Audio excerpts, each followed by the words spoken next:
সুন্দর চেহারার লোক কোনোদিন পাগল হতে পারে না। আবার কি জানি পড়ে, কি জানি তেলাওয়াত করে। মুহাম্মদের তেলাওয়াত এত সুন্দর ছিল, নবীজি তেলাওয়াত করে হামিম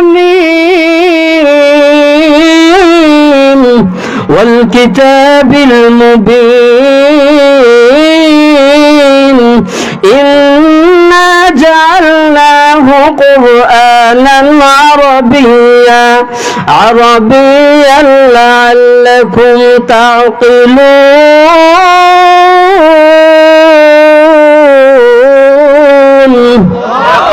নবীজির তেলাওয়াত এত মধুর ছিল, কাফেররা শুনে শুনে বলে না, এই তেলাওয়াত কোনোদিন পাগল হতে পারে না, এই চেহারা পাগলের হতে পারে না। নিশ্চয়ই তিনি যে ধর্মের দাওয়াত দিচ্ছে গো, এটাই হলো সত্য ধর্ম, তিনি আল্লাহর নবী, এর মধ্যে কোনো সন্দেহ নাই।